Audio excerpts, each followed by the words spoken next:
One, two, three.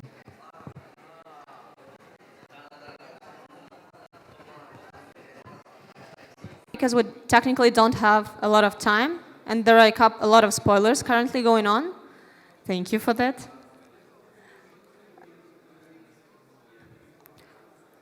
So, hello everyone.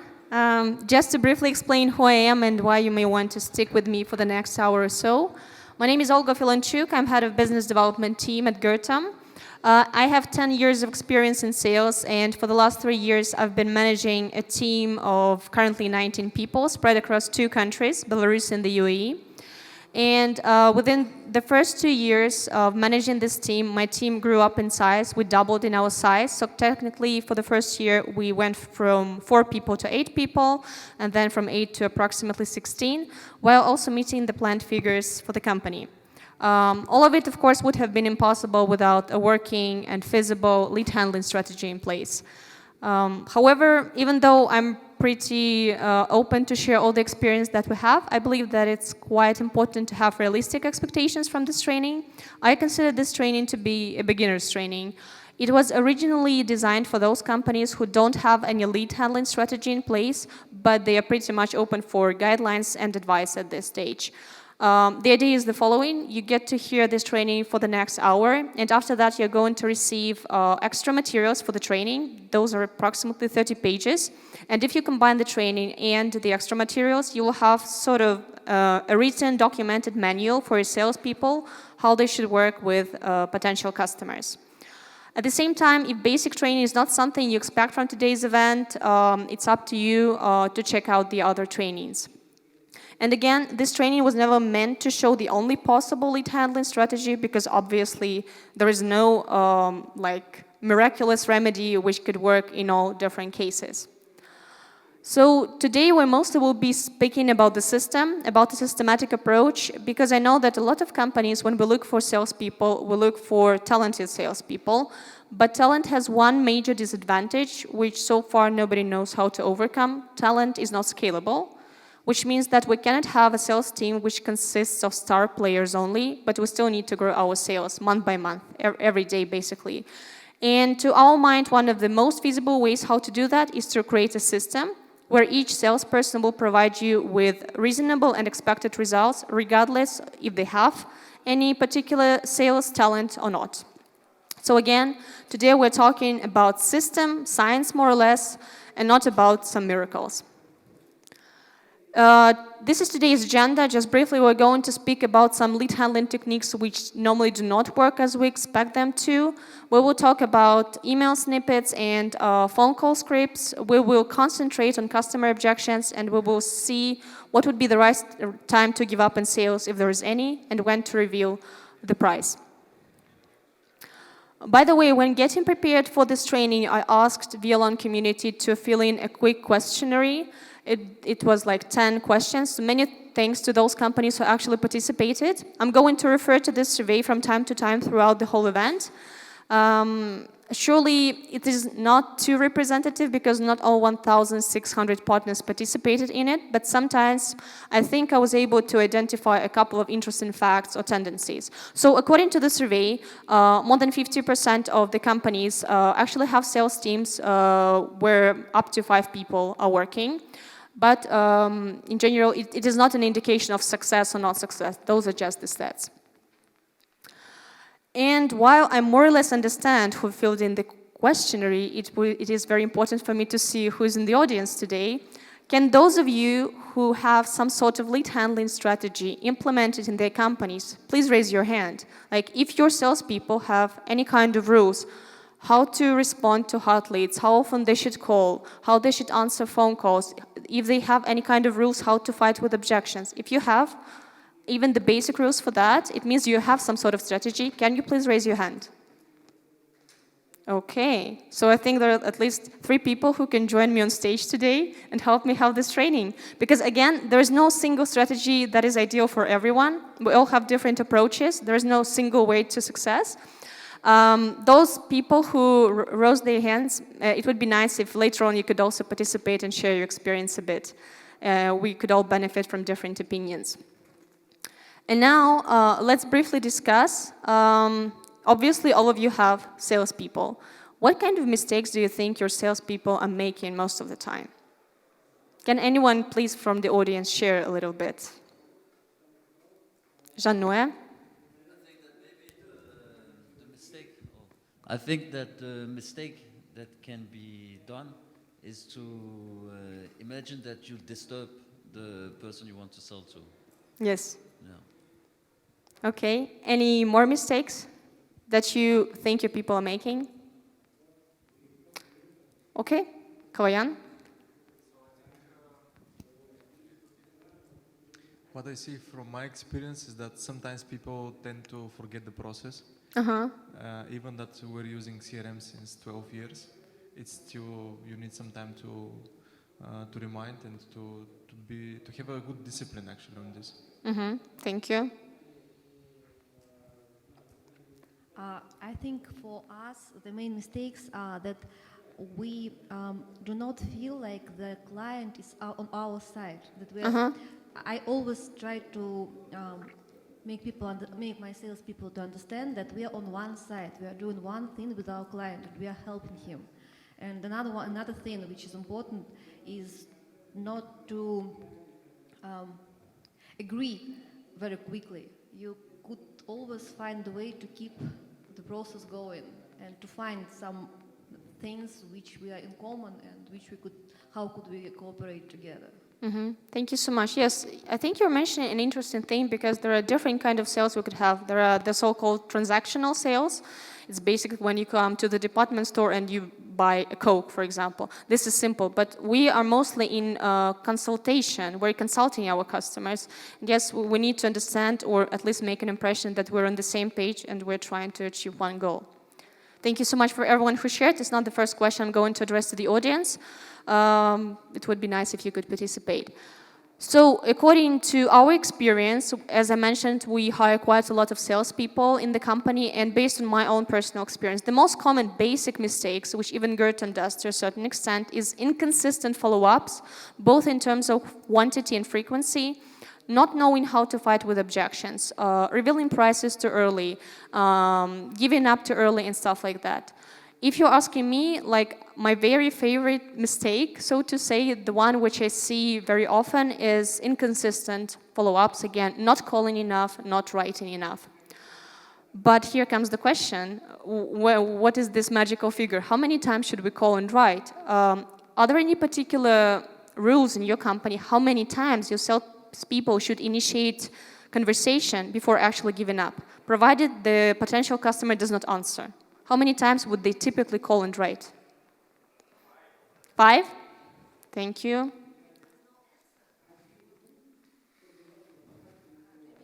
When there is no answer on phone or when the client is saying no? No, there is no answer. They're kind of knocking at the door, but there is no reaction. 3, 5 is fine. Okay, thank you. 3, 5. Anyone else wants to share? 2 or 3? Too much, okay.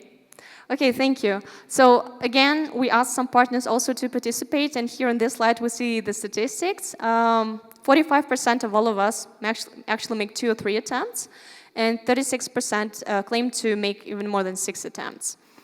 This is not an easy question to answer, and we at Gurtam prefer to base it on our own stats. We kind of see how often people respond to us, and we also try to compare our own stats with some international B2B researchers just to see if we're kind of in the trend or outside of the trend.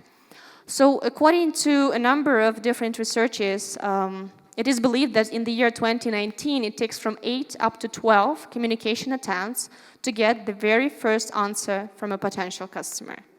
Just to compare, back in 2007 it took just 4 phone calls. Now a lot of companies saying that it takes them from 8 up to 12, and some researchers even suggest to make 16 attempts in order to reach a dramatical increase in response rate and eventually in sales. What is super controversial, however, is that an average salesperson makes 2 attempts, and 44% of all salespeople, almost half of us, we give up after just 1 phone call or 1 email. Again, these are just the stats. I do not encourage you to trust them blindly. It's more like we're encouraging you to see your own statistics and see what works best for your company. If we're talking about Gurtam, then we're making approximately 10 communication attempts for new leads throughout the period of 1 month. And regarding the old leads, we're making approximately 7 attempts within a period of 2-3 weeks maximum. In extra materials for the training, by the way, you will have a separate slide with the link to extra materials. We provided you with a suggested schedule when these calls could be made and these emails could be sent, just to give you an example. Because we also see that trick is not only in quantity, but it is also in frequency. And here, I'm interested to find out if your salespeople have any sort of regulations. How often do they normally write and call to a potential customer? Is it like once per week or every single day? Are there any rules like that in general in your organization?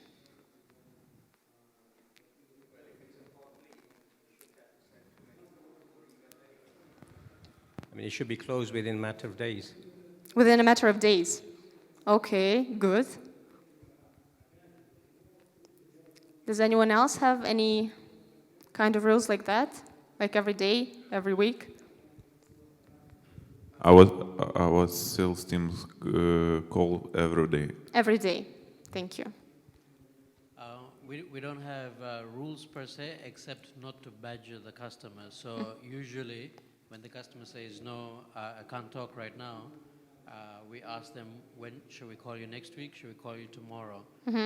But in general, we may touch base with the customer at least 3 or 4 times a week. But our sales cycles are very long. It could take 3 months to close the deal. Thank you. For our clients, it depends on how often this client communicates to us. For example, if it's a regular client who usually orders something like once a month, then we will try to call him like twice a month, just to make sure they remember us and maybe they have some deal and it's nice to remind about ourselves. And another thing is we always have some new information, and when we got it, we try to give it to as many of our clients as possible. So if we have some event or some new product or some any kind of other information, then we try to cover most of our leads and most of our clients. Thank you. Again, as I mentioned, there is no single recipe to success. If you're interested to kind of adapt the Gurtam strategy, then please check the extra materials. We typically try to remain in contact every 2 or 3 business days with hot leads, and we try not to remain silent for more than 1 business week, but surely there could be exceptions. And on this first slide, we're reviewing the ideal process of handling a hot lead. It actually correlates a lot to what Dennis was saying before me. Today we're talking a little bit about on the validation stage, on first communication, and hopefully we will concentrate on customers' objections. Such topics like requirements identification is covered in extra materials. Here we provided up to 30 questions. They are more or less universal, how your salespeople can get as many needs as possible. They're more or less universal. If you have your own questions and they're working at this stage, disregard this chapter. But if you need some piece of advice, feel free to check it out. We also provided approximately 15 techniques how to close the deal, provided the lead actually went through all of these stages. I'm sure a lot of them are being used by your salespeople right now, but again, I hope you will be able to find out something new. And solutions presentation is out of the scope of this training because I genuinely believe this is a huge topic and it deserves a separate training, because here we are selling VLON, and it would be impossible to cover this topic within just 5 minutes. Just briefly about the validation. Once we have received the request, we need to validate it. It's obvious to you that there are leads which are more interesting to your company and those which are probably not so beneficial. But it may not be so straightforward to a new salesperson who you're hiring.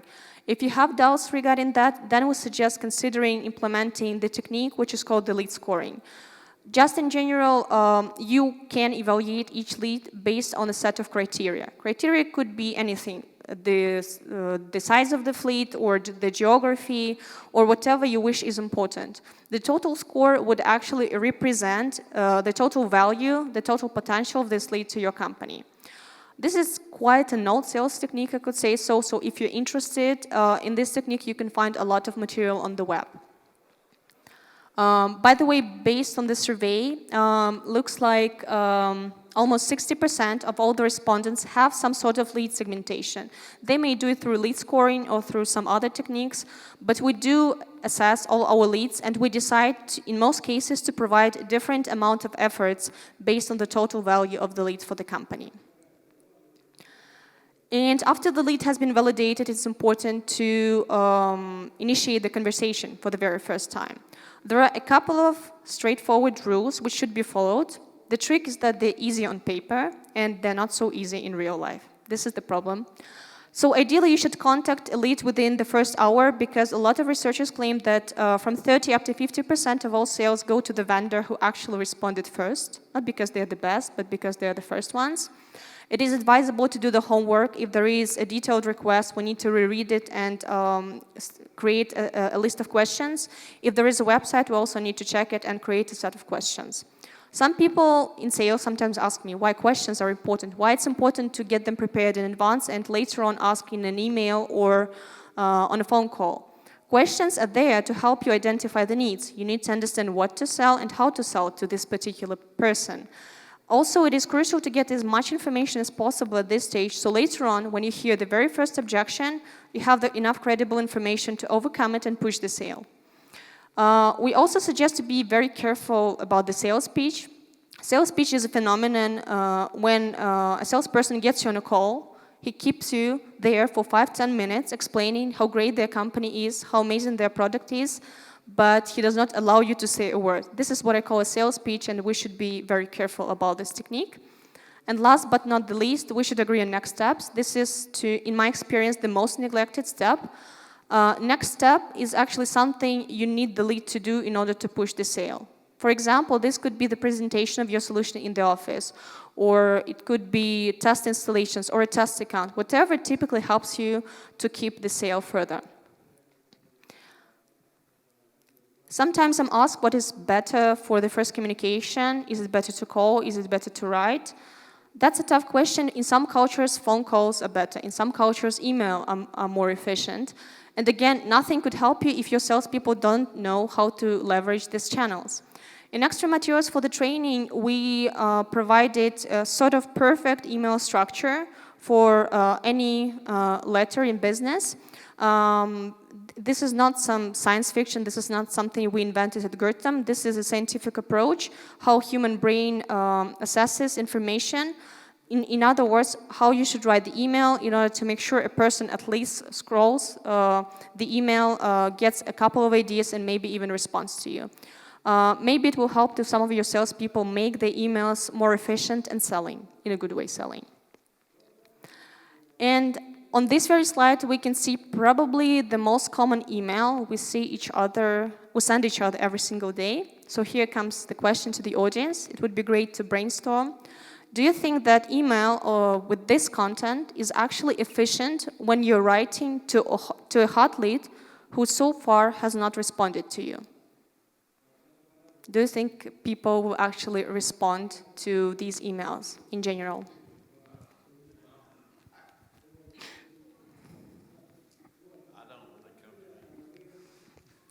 Okay, so here is an opinion that they're not going to answer, right? Okay, any more opinions here? You would? Okay, why wouldn't you answer? Mm-hmm. Does this person try to check my schedule or my agenda? I mean, what is the reason to ask me this question?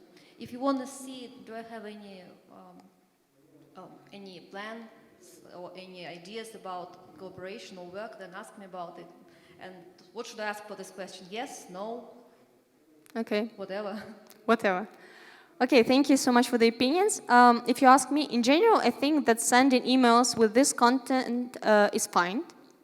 However, there is a slight trick. We send these questions to each other, but typically we send these questions to people who know us, who remember us, who probably remember what was the topic we spoke about last time. But if you're sending these emails to a potential customer who does not know you, who does not remember you, and hasn't had a proper conversation with you before, in most cases, these emails don't work. This all gets back to the Gurtam scheme that I was presenting. Imagine that you ask your salesperson to send at least 8 emails and make 5 phone calls before giving up. So if your salesperson is going to send a lot of these emails in order just to hit 8 emails, then it's not going to work. And this brings us to the question, should we ideally write different authentic emails with authentic content every single time? And the answer, ideally, yes, we should do this.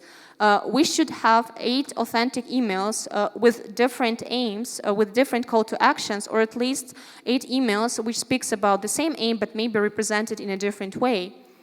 What I'm trying to say here is that when you're trying to get this very first reaction and you kind of accepted that you would want to send 8 emails, you need to make sure these emails are different.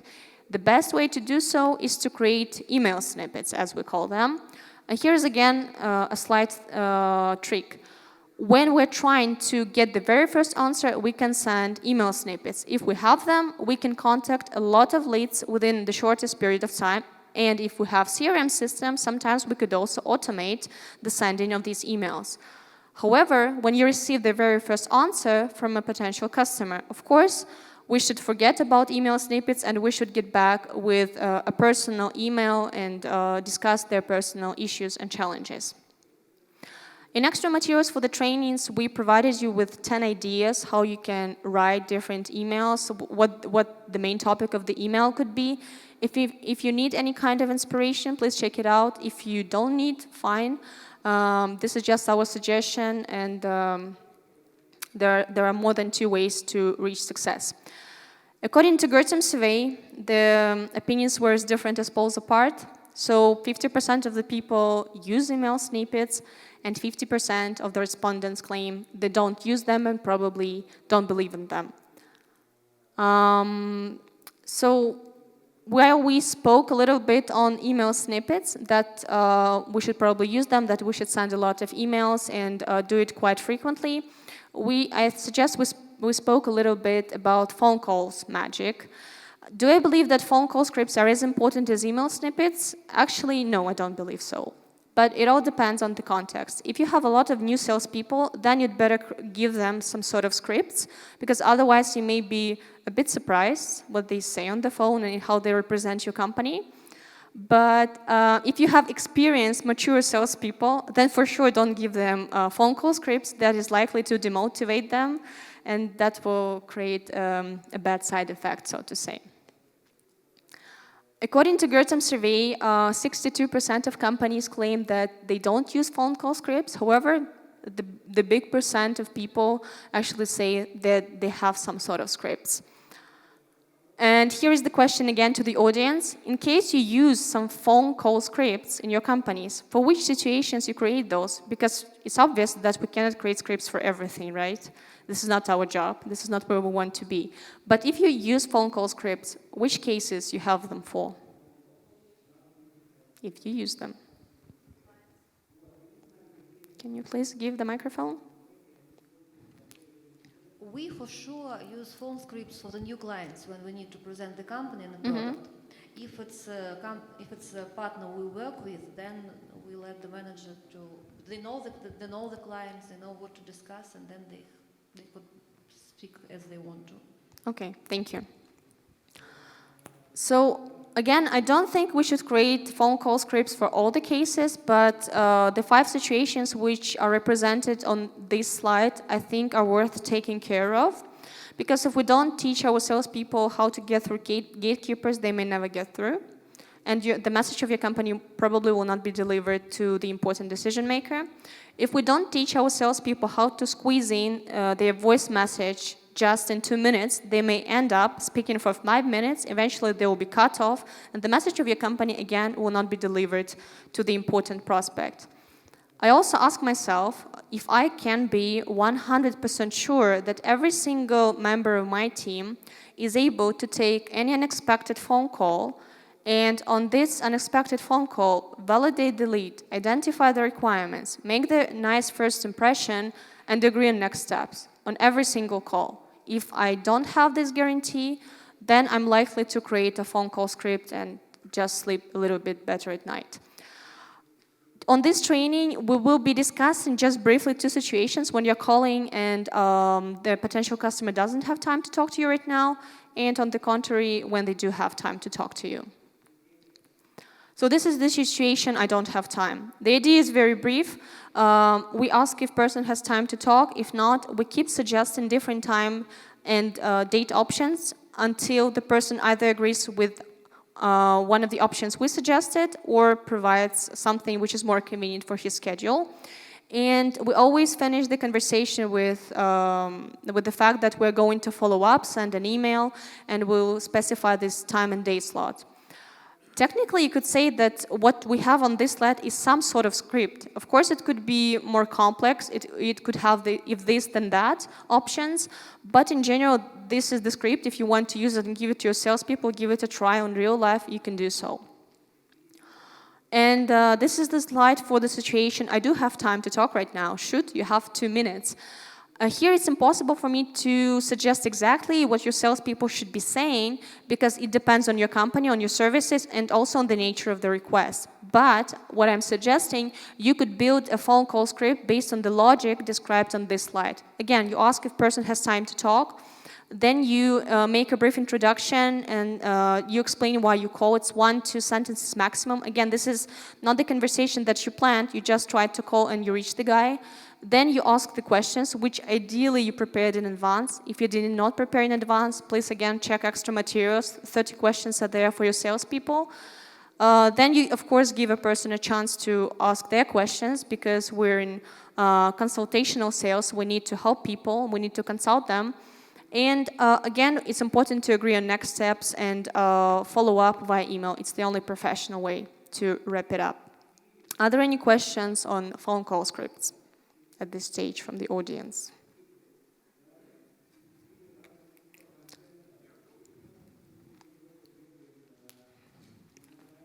I have actually 2 questions. The first Good. one is, do you do cold calls? No. And the second question is, do you record calls? No. Okay. That was brief. It's a good question why we're not doing cold calls. I'm not sure if there's anyone from marketing. If there's anyone from marketing, I want to thank our marketing team for giving us enough leads. So technically, we don't have time to do the cold calling or cold sales. We are lucky so far. That's why we don't do cold calls. We used to try, but those are kind of sales which take longer time and actually, I think, a different kind of salespeople than we're hiring right now. But this is a theory. How do you gather your leads today if they're warm leads? I'm not sure I got the question. Can you repeat? You said you don't do cold calls. Yes. So how do you do your lead generation for warm leads? We get it through the website, most of them. Also from exhibitions, and also have referrals from hardware manufacturers. But mostly it's the website. Got it. And that'll be covered in the other section this afternoon, the B2B trends in marketing? I'm not sure if that's fully relatable to the training, but there are a couple of trainings from marketing team. Maybe there was one already made by our search engine optimization specialist. His name is Ivan. You could find him and he will let you know how we do this internet marketing for Gurtam. I mean, our big issue is trying to find warm leads. Okay. Right. I mean, I understand this part, but it's how do we get to the warm lead so we can go through these techniques? Actually, we consider any lead which lands up on our website to be a hot lead. It's not even warm.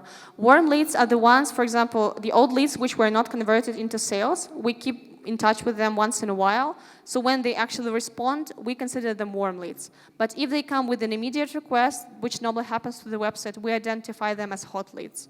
And that's how they get through this process. I knew before that you do not do cold calls. And I was always wondering why. I mean, I understand that you got clients on warm and hot leads from the beginning, but isn't it the truth that it's never enough? No, I mean just curiosity. Why you think it's enough? Why don't you do cold calls? I agree that it's never enough, and this is kind of the strategic decision which has been made. Again, we experimented with cold sales and we had good results. But for now, it's easy and faster for us to work with hot leads and with the existing base of old leads. Later on, we'll speak about it. Depending on sub-region, from old leads, we're getting from 30 up to 50% of all the sales. So the database is currently huge, and we feel that we haven't made the most of it yet. Maybe when we realize that there are no more fish, there's no more fish in the ocean in our old database, maybe later on we will have a look at these cold leads. Yes, and for sure. I still try to understand. It's fine. I mean, the more clients, the better. The more business, the better. Yes. Maybe it's a matter of resource. You need to Yes, something inside yes. and then get it back. You're absolutely right. It's Is mostly it about the matter? people resources. So Mostly that's- about people resources. I understand. Thank you. Yeah. Okay. So I'll just respond a little bit about lead generation and then I'll answer your question. So on lead generation, we do cold calls because we have to, but I do find it's very inefficient. You'll make 30 calls and from that you'll generate 2 hot leads. It's very expensive. So having leads generated from your website is very, very efficient. It also sets the tone where somebody reached out to you. So now you're talking as equals and there's a lot more respect there. So I do agree that marketing is a big area that even we are not so good at, but it's more efficient. To answer your calls, we do use scripts a lot, and the reason is that it's very easy to start fumbling on the phone and start talking about all sorts of things and not to give the customer some feedback. So we do have scripts which aligns all our salespeople that what's our company positioning, and then depending on the first answer they give us, whether they have trucks or generators or base stations, we flip to that script and say, did you know we can do this and this and this? That's amazing. And it works really well because the salespeople, they don't hesitate, they sound more confident. So I'm a big fan of scripts to just get started. Once the conversation is warm, then it's free flow. Yeah. Thank you so much. Yes, I also remember my very first position in sales, and I was given phone call scripts. Without those, honestly, I was a complete disaster. Especially during the first 2 months, it was a huge pain.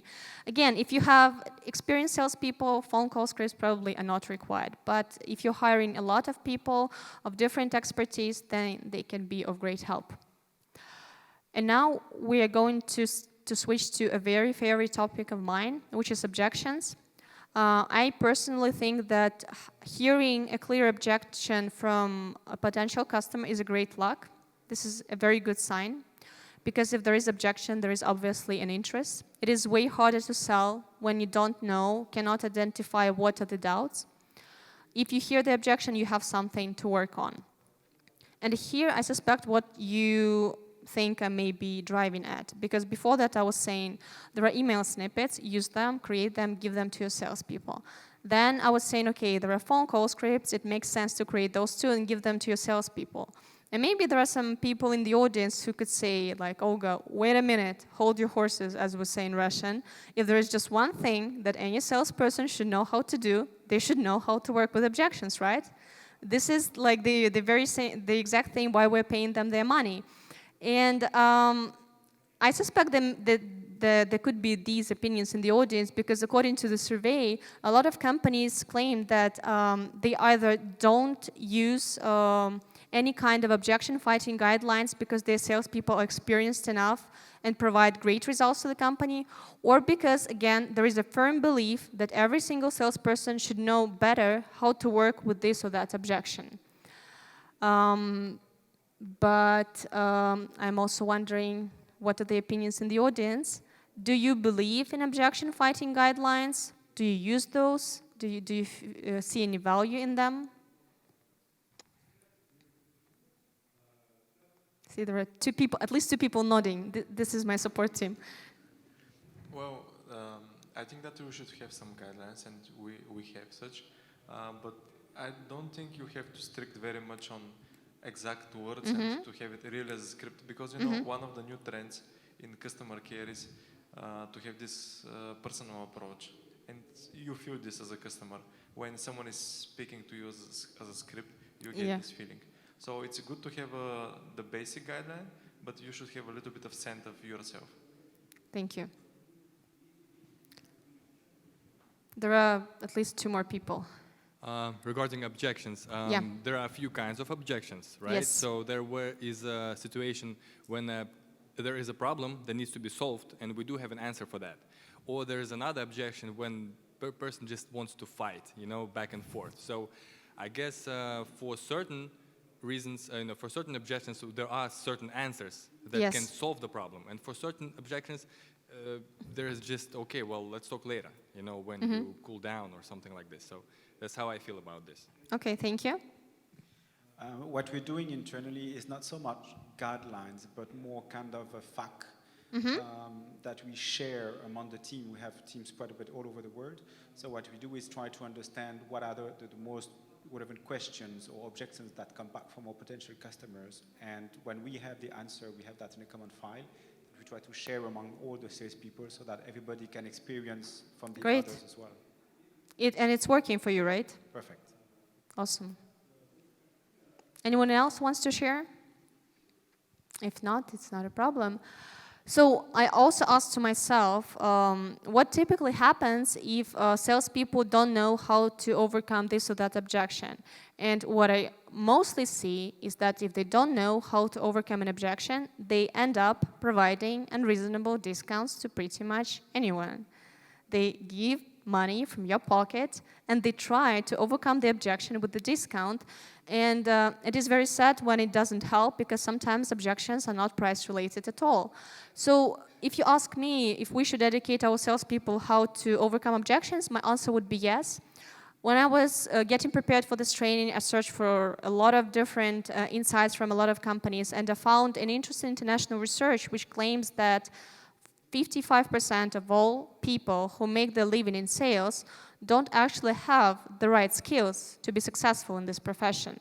Again, this is not about the talent, it is about the fact that nobody typically educates salespeople. I don't know how it happens in your countries because we have here a vast geography. I can speak only about Belarus, but there is no single educational establishment which teaches sales on the level I need in my team.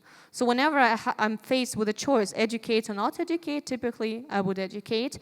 And typically, yes, I would choose to create some sort of regulations, rules, or hints how to overcome objections. In theory, fighting any objection is easy if you follow these 4 steps. First, you agree, then you clarify, then you provide arguments, and then you summarize.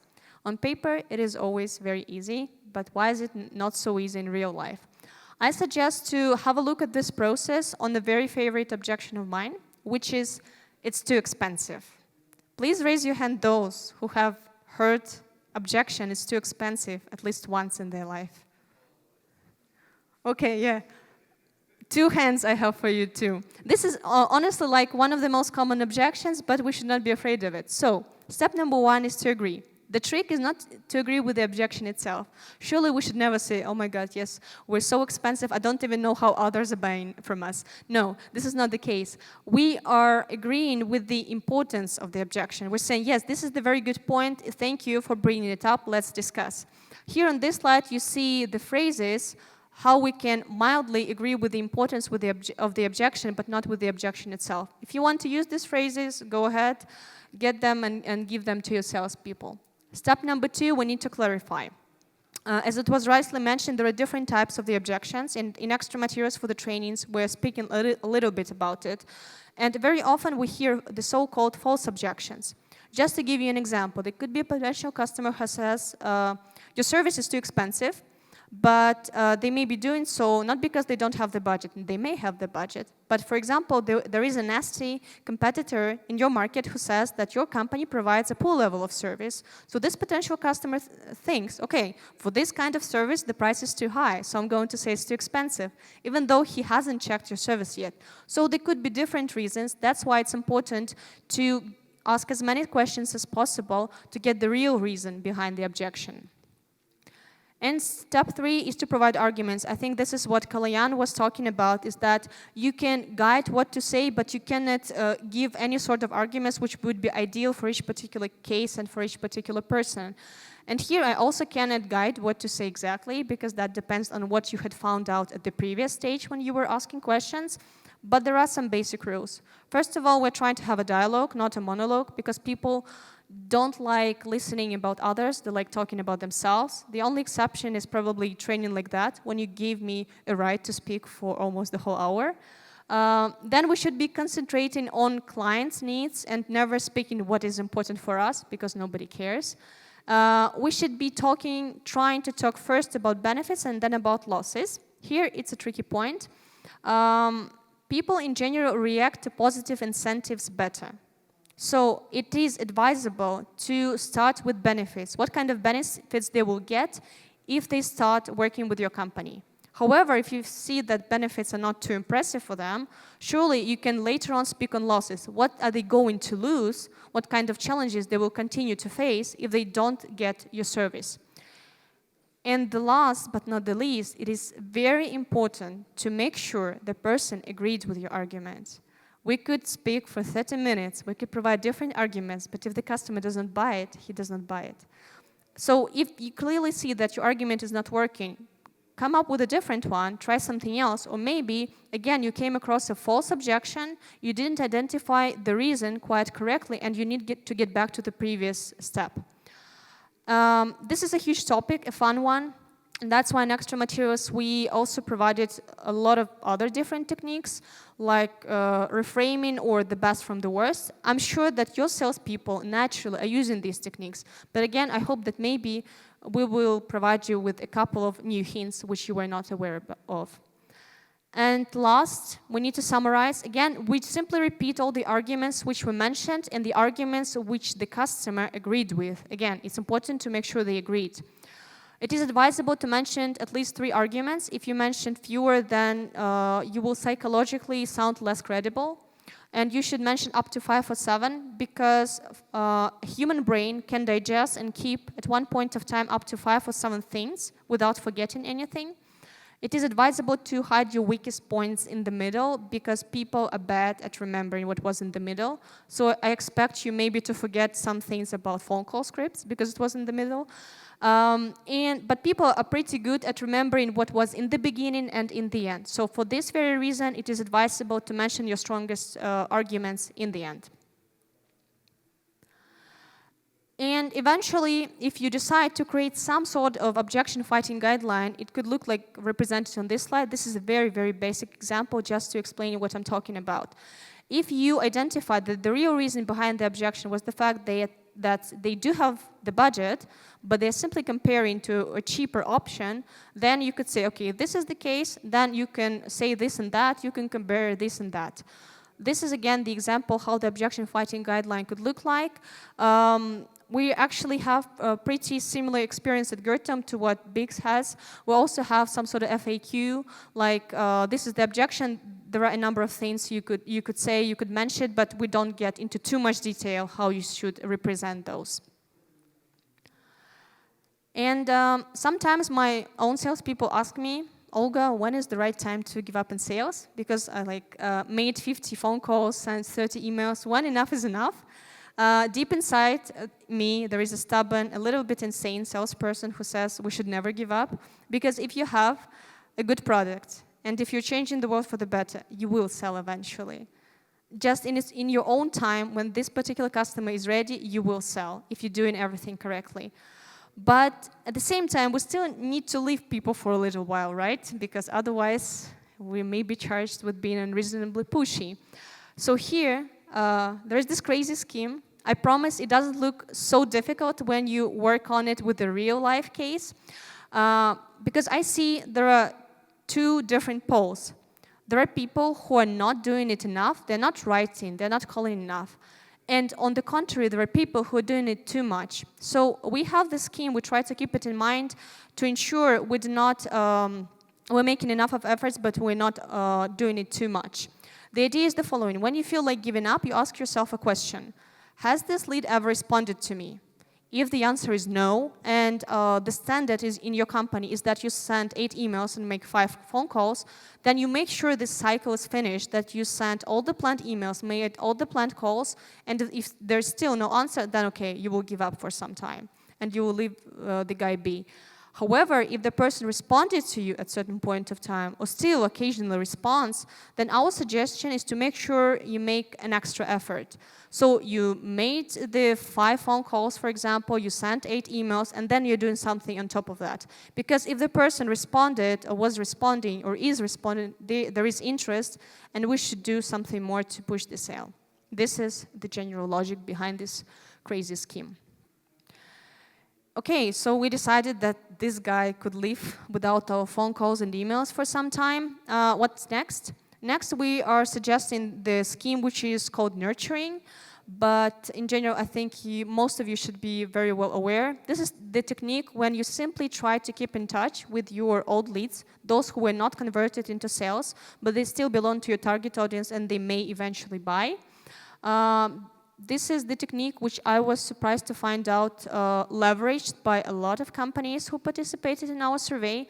Only 15% of all the Gurtam respondents claimed that they are not sure, simply not sure what they do with old leads.